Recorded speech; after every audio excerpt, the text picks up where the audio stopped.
नमस्कार दोस्तों, मेरा नाम मोनू बघेल है। आज हमारे इंडियन इंस्टीट्यूट में एक स्पीच की क्लास हो रही है, उसमें मुझे खड़ा किया गया है और जो मेरा टॉपिक है सिविल सर्विसेज की जो देश को चलाने में जो भूमिका होती है उनके बारे में मैं कुछ कहना चाहता हूँ।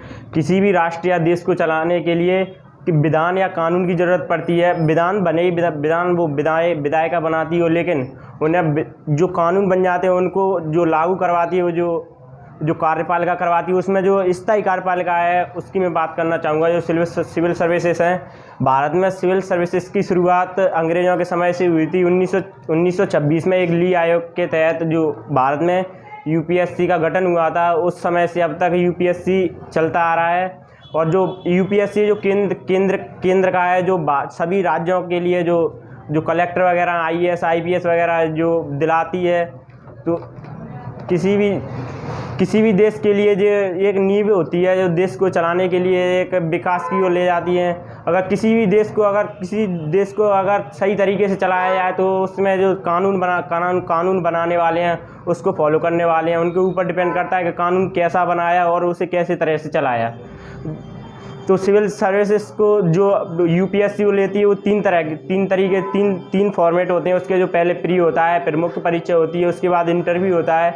तो प्री जो मेंस होता है, उसका जो मुख्य परीक्षा होती है, उसमें जो आदमी को देखा जाता है कि उसकी कैसे क्या विचारधारा है और क्या आदमी के अंदर वो क्षमता है कि किसी जिले को या किसी उसको जो उसके अंडर है उसे वो मैनेज कर सकता है।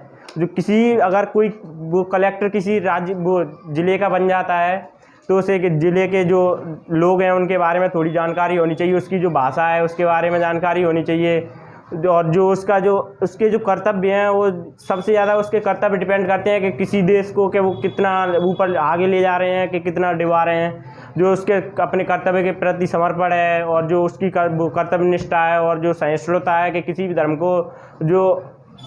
धर्म को बढ़ावा नहीं दे, सभी को समान मान के उसे कार्य करे, तो हमारा देश बहुत आगे जा सकता है।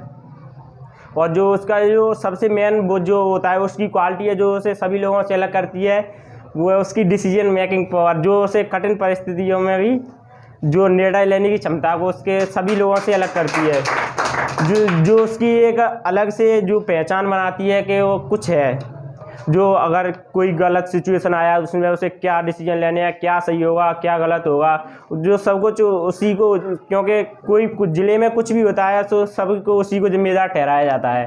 तो उसे पूरी तरफ से ध्यान रखना चाहिए कि क्या है क्या करना है। Thank you sir. मैं